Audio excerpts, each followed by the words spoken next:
तो हेलो बच्चों बच्चों अपनी प्रीवियस वीडियो में हमने बात की थी ब्लैक बॉडी रेडिएशन के बारे में और फोटो इलेक्ट्रिक इफेक्ट के बारे में। तो बच्चों ये दो फिनोमिना ऐसे थे जो पार्टिकल नेचर को सपोर्ट कर रहे थे। और उससे पहले हमने बात की थी इंटरफेरेंस और डिफ्रैक्शन की, और ये फिनोमिना ऐसे थे जो वेव नेचर को सपोर्ट कर रहे थे। तो बच्चों इन दोनों से हमें ये पता चला कि इलेक्ट्रोमैग्नेटिक रेडिएशंस हैं उनका ड्यूअल बिहेवियर होता है। Behaves both as a wave as a particle. ये दोनों की तरह बिहेव करते हैं, वेव नेचर भी है और पार्टिकल नेचर भी है। तो और इन्हीं दोनों की इसकी इलेक्ट्रोमैग्नेटिक रेडिएशन की ड्यूअल नेचर है। इन्हीं ने इसी डेवलपमेंट ने फर्दर हेल्प की थी नील बोहर को to design his own model. आज हम बात कर देंगे उन फर्दर एविडेंसेस की जिन्होंने हेल्प की थी क्वांटाइजेशन को फर्दर एस्टेब्लिश करने में। तो उसमें हम बात करेंगे स्पेक्ट्रम की। तो अगर हम बात करें, सबसे पहले हम स्पेक्ट्रम के बेसिक को जाने तो स्पेक्ट्रम क्या होता है। तो बच्चों कोई भी लाइट जिन कलर से मिलके बनी होती है उनको एक पैटर्न में लगा देना। कैसा पैटर्न? एक पैटर्न में लगा देना, either in the increasing order of wavelength और डिक्रीजिंग ऑर्डर ऑफ फ्रीक्वेंसी। तो एक पैटर्न में एक रेगुलर अरेंजमेंट में लगाना, एक एरे में अरेंज करना, वो हमारे पास क्या होता है? स्पेक्ट्रम कहलाता है। तो यहाँ दिखाया कि व्हाइट लाइट है, उसको जब हमने प्रिज्म में से पास किया तो ये व्हाइट लाइट डिस्पर्स होगी किसमें? 7 कलर्स में। तो आप अपनी प्रीवियस क्लासेस में पढ़ के आए हो विबग्योर। तो ये पूरा पैटर्न है, violet, indigo, blue, green, yellow, orange, red. तो व्हाइट लाइट 7 कलर्स में स्प्लिट हो जाती है जब हम उसे किस में से पास करते हैं? प्रिज्म में से पास करते हैं। तो ये जो 7 कलर है ये बच्चों क्या है? ये पैटर्न जो है हमारे पास क्या कहलाता है? स्पेक्ट्रम कहलाता है। तो अब देखो यहाँ ये हुआ क्या है, ये जो कलर की बेंडिंग हुई है वो भी डिपेंड करती है किसके ऊपर? इसकी वेवलेंथ के ऊपर। हमने डिफ्रैक्शन का फिनोमिना पढ़ा है कि जब लाइट एक मीडियम से दूसरे मीडियम में एंटर करती है तो वो क्या हो जाती है? वो बेंड हो जाती है। अब वो बेंड कितनी होगी, कितने एक्सटेंट तक बेंड होगी, वो इस बात पे डिपेंड करता है कि उसकी वेवलेंथ कितनी है। अगर उसकी वेवलेंथ ज्यादा है, जैसे रेड कलर की वेवलेंथ ज्यादा है तो उसकी बेंडिंग क्या हुई है? इट बेंड्स स्मॉलर लेवल है। एंड वॉयलेट कलर की वेवलेंथ कम है तो उसकी बेंडिंग क्या हुई है? ज्यादा। तो जितनी ज्यादा वेवलेंथ है उतनी कम बेंडिंग होगी, जितनी कम वेवलेंथ है उतनी ज्यादा बेंडिंग होगी। तो हमारे पास इस तरह से ये जो 7 कलर्स हैं वो किस रीजन में आते हैं? 400 नैनोमीटर टू 700 नैनोमीटर। तो 400 हमको पता है नैनोमीटर वेवलेंथ कम है, वॉयलेट रीजन, और 700 नैनोमीटर ये कौन सा रीजन है? Red region. तो ये जो पूरा है ये पैटर्न हमारे पास क्या कहलाता है? स्पेक्ट्रम कहलाता है। और आप डेली लाइफ में रेनबो जो देखते हो वो किसका एग्जाम्पल है? वो स्पेक्ट्रम का ही एक एग्जाम्पल है। उसके बाद ये हमने पहले डिस्कस किया था कि जैसे हमने व्हाइट लाइट के स्पेक्ट्रम की बात की थी। 7 कलर थे, एक दूसरे के अंदर मर्ज हो रहे थे, और ये वो जो पूरी कंप्लीट इलेक्ट्रोमैग्नेटिक रेडिएशन किन रेडिएशन से मिलके बनी है उनको अरेंज किया गया है एक पैटर्न में in the increasing order of wavelength and decreasing order of frequency. तो ये हमारे पास है इलेक्ट्रोमैग्नेटिक स्पेक्ट्रम। तो अब हम बात करेंगे ये आता कैसे है, स्पेक्ट्रम में अराइज कैसे हुआ। तो बच्चों देखो स्पेक्ट्रम में क्या होता है, स्पेक्ट्रम कैसे आता है? हमारे पास कोई मैटर थी, हमने उस मैटर को क्या दिया? Electromagnetic radiation. जब कोई भी एनर्जी किसी भी तरह से सप्लाई की तो मैटर है किससे मिलके बनी है? एटम से मिलके बनी है। तो जब हमने एनर्जी सप्लाई की एटम में, जो इलेक्ट्रॉन था वो क्या हो गया? वो एक्साइट हो गया। अब एक्साइट जो ये उसकी ग्राउंड लेवल थी, और यहाँ से वो पहले लेवल में जंप कर गया जिसको हमने बोला फर्स्ट एक्साइटेड स्टेट। और ये हो सकता है कि वो सेकेंड लेवल में जंप कर जाए, वो हमारे पास क्या है? उसकी सेकेंड एक्साइटेड स्टेट।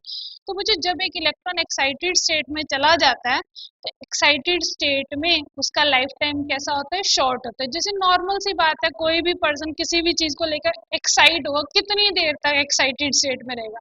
एक टाइम के बाद डी एक्साइट हो जाएगा। जैसे भी बच्चों की बुआ आती है, बुआ आई है, कुछ खाने पीने का सामान लाई है, केले लाई है, सेब लाई है, तो बच्चे एकदम से बुआ को देख के एक्साइट हो जाते हैं, बुआ आई है, बुआ आई है, केले लाई है। लेकिन केले खा लिए, खत्म हो लिए, वो एक्साइटेशन खत्म। तो एक टाइम के बाद वो क्या करती है, वो वापस बैक आती है कहाँ पे, अपने लोअर एनर्जी लेवल पे। तो ये एक्साइटेड इलेक्ट्रॉन भी, इसका लाइफ टाइम भी एक्साइटेड स्टेट में शॉर्ट है, तो ये क्या करते हैं, वापस आते हैं। अब इसका वापस आने का तरीका ये डायरेक्ट सेकंड एक्साइटेड लेवल से ग्राउंड लेवल में आ जाए, या ये हो सकता है कि ये एक स्टेप में ना आए, पहले सेकंड से फर्स्ट में आए, एक रेडिएशन एमिट करे, फिर फर्स्ट से ग्राउंड लेवल में आए, दूसरी रेडिएशन एमिट करे। हो सकता है एक स्टेप में एक रेडिएशन एमिट की हायर एनर्जी की, ठीक है, हायर हायर एनर्जी होगी तो हायर फ्रीक्वेंसी होगी, और ये हो सकता है कि वो दो रेडिएशन एमिट करे जिनकी एनर्जी कम है, तो दो रेडिएशन हो जिनकी वेवलेंथ, जिनकी फ्रीक्वेंसी क्या होगी, स्टिल लेसर होगी। तो वो एक स्टेप में भी वापस आ सकता है और नंबर ऑफ स्टेप्स में भी वापस आ सकता है। और वो जो एनर्जी उसने रेडिएट की, जो उसने बाहर निकाली, एक्साइट हुआ फिर डी एक्साइट हुआ, तो जो एनर्जी उसने बाहर निकाली उस एनर्जी को हमने क्या किया, प्रिज्म के ऊपर, वो जब ये इलेक्ट्रॉन डी एक्साइट हुआ वापस आया, तो इससे जो एमिटेड रेडिएशन थी वो हमने प्रिज्म के ऊपर डाली। और प्रिज्म का काम क्या होता है, कोई रेडिएशन जिससे मिलके बनी होती है, ये उसको क्या कर देते हैं, उन कलर्स को स्प्लिट कर देते हैं। तो ये रेडिएशन थी, ये तीन वेव से मिलके बनी थी, तो इसने इसको क्या कर दिया, स्प्लिट कर दिया। तो अब इस पैटर्न को हमने जब एक फोटोग्राफिक फिल्म पे रिकॉर्ड किया, तो ये जो पैटर्न आता है इसको हम क्या बोलते हैं, इसका एमिशन स्पेक्ट्रम बोलते हैं। फिर आप सिंपल एक एग्जांपल समझ सकते हो, सपोज हम सोडियम क्लोराइड का एमिशन स्पेक्ट्रम नोट करना चाहते हैं। हम सोडियम क्लोराइड को हीट करेंगे, हीट किया, उससे जो रेडिएशन निकली वो हमने किसके ऊपर डाली, वो हमने डाली प्रिज्म के ऊपर, और प्रिज्म से निकलने वाली रेडिएशन को हमने एक फोटोग्राफिक फिल्म पे रिकॉर्ड कर लिया, तो वो हमारे पास क्या आ जाएगा, सोडियम क्लोराइड का एमिशन स्पेक्ट्रम। इसी तरह किसी भी गैस का हम लेना चाहते हैं तो उस गैस को हम हीट करेंगे, या एनर्जी सप्लाई करनी है, या उसमें इलेक्ट्रिक डिस्चार्ज करेंगे, तो जब हमने वो इलेक्ट्रिक डिस्चार्ज किया उस गैस का, तो हमारे पास वहां से जो लाइट रेडिएशन एमिट हुई उसको हमने प्रिज्म के ऊपर डाला, और प्रिज्म से निकलने वाली रेडिएशन को हमने एक फोटोग्राफिक फिल्म पे ऑब्जर्व किया, नोट रिकॉर्ड कर लिया, तो वो जो पैटर्न आया वो हमारे पास क्या कहलाता है, एमिशन स्पेक्ट्रम। तो देखो एमिशन स्पेक्ट्रम आता है किस चीज का है, जैसे जैसे मेरे पास ये पेन है, तो आपको पता है ये पेन जो है ये यहाँ से कैसा नजर आ रहा है, ये यहाँ से रेड कलर का नजर आ रहा है। ये रेड कलर का क्यों नजर आ रहा है, क्योंकि जब हमने इसके ऊपर लाइट पड़ रही है, ये क्या कर रहा है, लाइट के सारे कलर्स को, जितने भी कलर हैं विजिबल लाइट में, मैं कहूँ 7 कलर्स हैं, तो सारे बाकी कलर ये एब्जॉर्ब कर रहा है, सिर्फ रेड कलर को ये एब्जॉर्ब नहीं कर रहा, क्योंकि रेड कलर को ये एब्जॉर्ब नहीं कर रहा, तो ये रेड कलर को क्या कर रहा है, ये रेड कलर को एमिट कर रहा है। तो ये जो रेड कलर एमिट किया, क्योंकि बाकी इसने एब्जॉर्ब किए। अब अगर इसी ऑब्जेक्ट को हम हीट करेंगे, तो जो इसने एब्जॉर्ब किया ये उसको क्या करेगा, उसको एमिट करेगा, और उस एमिटेड रेडिएशन को जब हम प्रिज्म के ऊपर डालेंगे तो हमारे पास जो पैटर्न आएगा वो क्या आएगा, इसका एमिशन स्पेक्ट्रम आएगा। तो इसी तरह से किसी भी ऑब्जेक्ट को हम हीट करेंगे तो जो उसने एब्जॉर्ब की हुई थी उन रेडिएशंस को वो क्या कर देगा, रेडिएट कर देगा, तो वो हमारे पास क्या कहलाता है, एमिशन स्पेक्ट्रम कहलाता है। तो बच्चों ये जो एमिशन स्पेक्ट्रम है, इसे हम, ये कैसा होता है, डिसकंटिन्यूअस होता है। जो हमने विजिबल लाइट थी, व्हाइट लाइट, उसका जो हमने स्पेक्ट्रम नोट किया था, ये कैसा था, ये कंटिन्यूअस था। कंटिन्यूअस का मतलब है कि जो डिफरेंट कलर्स थे ना, विबग्योर के, वॉयलेट, इंडिगो, ब्लू, ये सारे आपस में क्या कर रहे थे, एक दूसरे में मर्ज हो रहे थे। भी आप देखो वॉयलेट और इंडिगो कलर मर्ज हो रहे हैं, या ग्रीन और येलो कलर मर्ज हो रहे हैं, तो आपस में कोई, इनमें कोई सेपरेशन नहीं है, कैसा है, कंटिन्यूअस, एक दूसरे के अंदर कलर कैसे हैं, मर्ज हो रहे हैं। लेकिन अगर आप यहाँ देखो, जो एमिशन स्पेक्ट्रम है किसी भी एटम का, वो कैसा स्पेक्ट्रम है, वो डिसकंटिन्यूअस है, इसलिए इसको हम लाइन स्पेक्ट्रम भी बोलते हैं। इसमें हमारे पास ब्राइट लाइन है, उस एटम जो जिसको भी हमने हीट किया था उससे जो निकलने वाली रेडिएशंस थी वो उसमें सारा कंटिन्यूअस पैटर्न नहीं है, कुछ एक स्पेसिफिक वेवलेंथ है, और उन स्पेसिफिक वेवलेंथ के कोरस्पॉन्डिंग यहाँ क्या आई है, कुछ ब्राइट लाइंस आई हैं। तो ये कुछ ब्राइट लाइन है सेपरेटेड बाय डार्क स्पेसेस। तो इस हम कहेंगे कि ये वाला स्पेक्ट्रम को हम क्या बोलते हैं, इसको हम बोलते हैं लाइन स्पेक्ट्रम। ये कैसा स्पेक्ट्रम है, लाइन स्पेक्ट्रम है। तो इसमें हमारे पास ये हमारी क्या है, ब्राइट लाइन है, और वो किससे सेपरेटेड है, डार्क स्पेसेस से। तो इसके बाद अगर हम बात करें तो जो बच्चों जो एमिशन स्पेक्ट्रम होता है ना, तो बच्चों इसके बाद अगर हम बात करें ना, तो एमिशन स्पेक्ट्रम जो होता है करेक्टरिस्टिक होता है। करेक्टरिस्टिक मीन पर्टिकुलर टाइप के एटम का पर्टिकुलर टाइप का स्पेक्ट्रा होगा। तो इसी फिनोमिना को हमारे पास इसीलिए एमिशन स्पेक्ट्रम को बच्चों क्या कहा गया, एटॉमिक स्पेक्ट्रम भी कहा, क्योंकि डिफरेंट एटम का जो एमिशन स्पेक्ट्रम था वो डिफरेंट टाइप का था, इसलिए से हम क्या बोलते हैं, एटॉमिक स्पेक्ट्रम भी बोलते हैं। तो बच्चों यहाँ एक एमिशन स्पेक्ट्रम दिखा है, तो ये पैटर्न बिल्कुल इसी तरह से है कि इतना करेक्टरिस्टिक है। एक तरह से मैंने पहले भी बताया था कि एक तरह से फोटोग्राफिक आइडेंटिटी है किसी पर्सन की, जैसे होती है ना, फोटो से हम पर्सन को पहचान सकते हैं, इसी तरह से इस पैटर्न से हम ये एनालाइज कर सकते हैं ये कौन से एटम का स्पेक्ट्रम है। जैसे एक पर्सन के फिंगरप्रिंट्स से हम क्या कर सकते हैं, एनालाइज कर सकते हैं ना कि ये कौन से पर्सन के फिंगरप्रिंट्स हैं। इसी तरह से स्पेक्ट्रम से हम ये बड़ी क्लियरली एनालाइज कर सकते हैं कि हमारे पास ये जो स्पेक्ट्रम है ये किस एलिमेंट का है। तो बच्चों हमारे पास एक साइंटिस्ट थे, रॉबर्ट बुन्सन, जर्मन साइंटिस्ट थे। उन्होंने स्पेक्ट्रम को यूज किया केमिकल एनालिसिस के लिए कि हमारे पास ये पर्टिकुलर मिनरल है और इसमें कौन से टाइप के एटम प्रेजेंट है।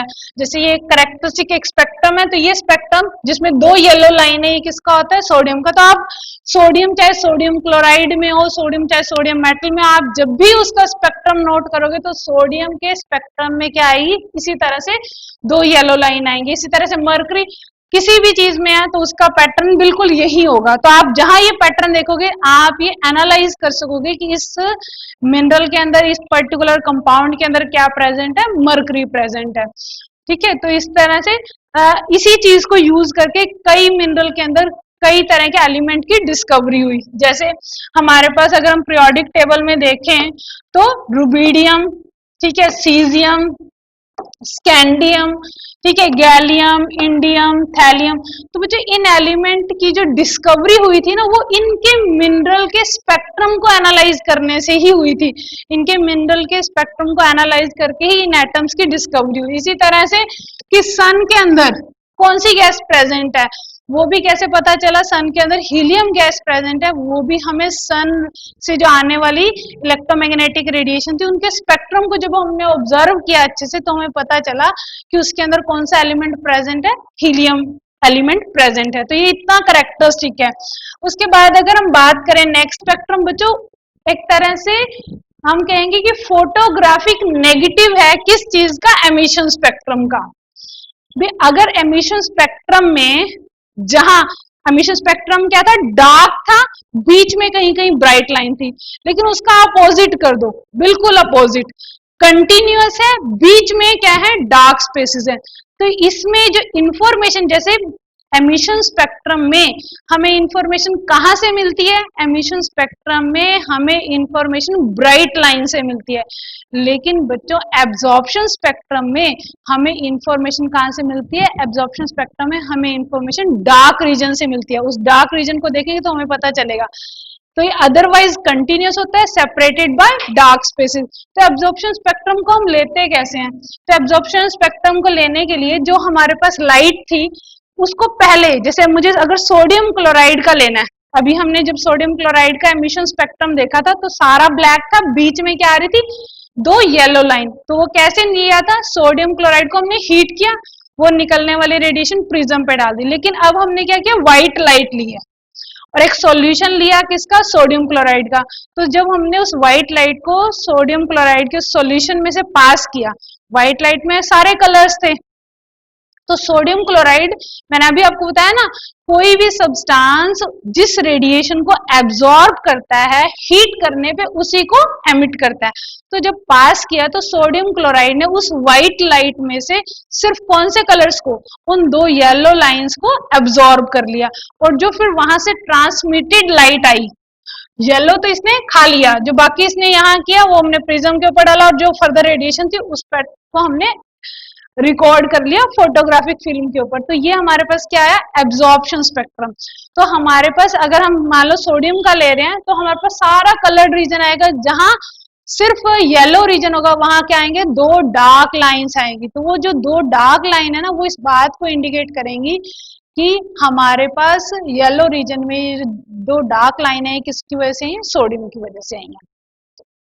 उसके बाद अगर हम नेक्स्ट आगे चलें तो यहाँ ये मैं आपको बता चुकी हूँ, तो जब हम एमिशन स्पेक्ट्रम और एब्जॉर्प्शन स्पेक्ट्रम का यूज करते हैं मॉलिक्यूलर स्ट्रक्चर को डिटरमाइन करने के लिए, तो उसको हम क्या बोलते हैं, स्पेक्ट्रोस्कोपी। और आज तो बच्चों इस फील्ड में बहुत एडवांसमेंट हो चुकी है।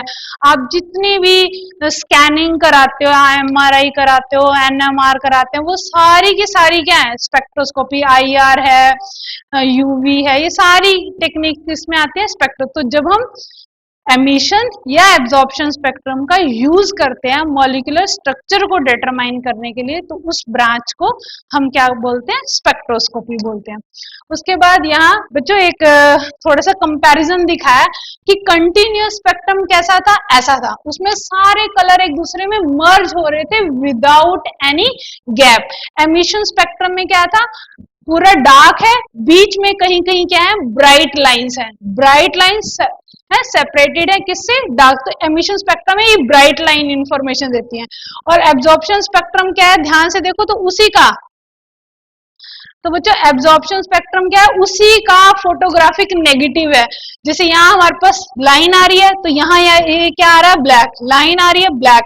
तो ये अदरवाइज कंटिन्यूअस है, बीच में क्या है, डार्क। तो यहाँ इंफॉर्मेशन हमें किससे मिलती है, इस डार्क वाली लाइन से हमें इंफॉर्मेशन मिलती है। ठीक है। उसके बाद अगर हम नेक्स्ट चलें तो हमारे पास नेक्स्ट जो टॉपिक है कि हाइड्रोजन का लाइन स्पेक्ट्रम।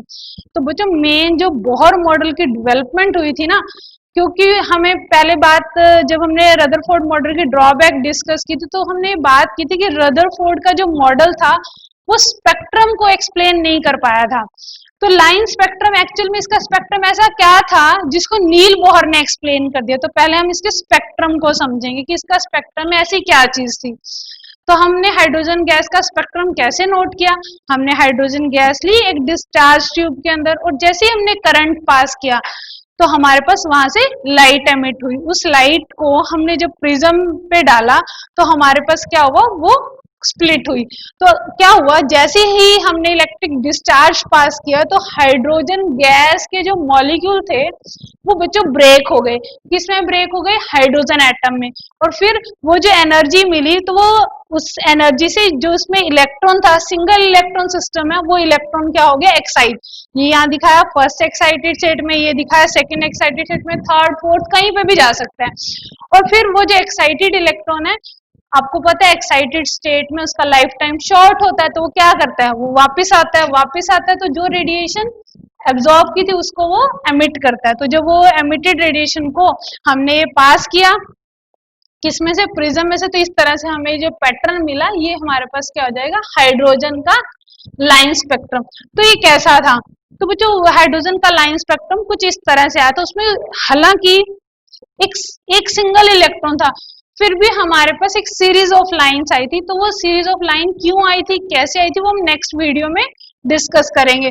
तो हमारे पास इस तरह से उसमें मैं यहाँ लिख दूं, यहाँ ये मिसिंग है, तो यहाँ n, ये लेवल कौन सा, 1। ठीक है। तो ये हमारे पास ये पैटर्न आया था, ये कुछ सीरीज थी। इस पैटर्न को बाद में साइंटिस्ट के नेम के अकॉर्डिंग इनको नेम दिया, इनको हम लाइमन सीरीज बोलते हैं। जब वेरियस लेवल से सेकेंड लेवल में जो लाइन्स आ रही है इनको हम बाल्मर सीरीज बोल रहे हैं। तीसरी वाली जो लाइन है इसको हम बोल रहे हैं पास्चन सीरीज।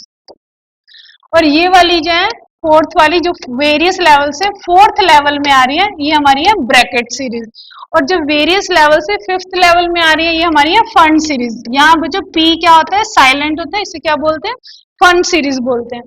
तो सबसे पहले अभी बाकी जो लाइट थी वो क्योंकि हमारे पास कलर्ड नहीं थी, विजिबल रीजन में नहीं थी, सिर्फ ये वाली जो लाइंस थी, ये वाली लाइन हमारी कैसी थी, ये लाइन हमारी विजिबल रीजन में थी। तो सबसे पहले जो हमारे साइंटिस्ट थे जे बाल्मर, उन्होंने इसी को ऑब्जर्व किया और इसी को एक्सप्लेन करने की कोशिश की कि ये लाइंस क्यों आ रही हैं और इनके अंदर जो पर्टिकुलर लाइन है उनको हम किस तरह से सिंबलाइज कर सकते हैं, है ना। तो अब हम बात करते हैं नेक्स्ट। तो हमारे पास ये जो बाल्मर सीरीज वाली लाइन आ रही थी वो कैसे आ रही थी, जब इलेक्ट्रॉन वेरियस लेवल से थर्ड लेवल से सेकंड लेवल में जंप कर रहा था तो रेड कलर की लाइट निकल रही थी। फोर्थ लेवल से हम बहुत अच्छे से बहुत डिटेल में इसको समझेंगे बोहर मॉडल के बाद, लेकिन यहाँ थोड़ा सा मैं आपको बता रही हूँ। फोर्थ लेवल से सेकेंड लेवल में आ रही थी तो ये कलर की लाइट निकली, तो वेरियस लेवल से जब सेकेंड लेवल में आ रही थी तो वो जो सीरीज आ रही थी उस सीरीज को नाम दिया था हमने बाल्मर सीरीज। तो बाल्मर ने इन पर्टिकुलरली जो लाइंस आ रही थी इनको एक वेव नंबर से सिंबलाइज किया। वो वेव नंबर को हम कैसे कैलकुलेट कर सकते थे, 109677, तो ब्रैकेट है 1/2 स्क्वायर माइनस 1/n2 n का स्क्वायर सेंटीमीटर इनवर्स। तो यहाँ n वेरियस लेवल से सेकंड लेवल में आ रही थी, इसलिए यहाँ क्या था 2 था, और ये n क्या चीज है, n की वैल्यू यहाँ पे 3 या ग्रेटर देन 3, कोई भी वैल्यू हो सकती है। 3 और 3 से ज्यादा वैल्यू हम पुट करेंगे तो हमारे पास अलग अलग लाइंस का हमारे पास वेव नंबर आ जाएगा। उसके बाद हमारे पास नेक्स्ट जो चीज आती है, तो बच्चों उन्होंने अपना जो फॉर्मूला दिया था, तो बच्चों बाल्मर ने जो अपना फॉर्मूला दिया था वो सिर्फ किसके लिए था, बाल्मर सीरीज के लिए। तो फर्दर इन ड्यू कोर्स हमारे पास 8085 में बाल्मर ने दिया था, उसके बाद 8088 में रिडबर्ग एक साइंटिस्ट आए, तो उन्होंने उसी फॉर्मूला को एक्सटेंड कर दिया सभी लाइंस के लिए। तो अब ये जो फॉर्मूला था ये मॉडिफाइड फॉर्मूला क्या हो गया, न्यू बार।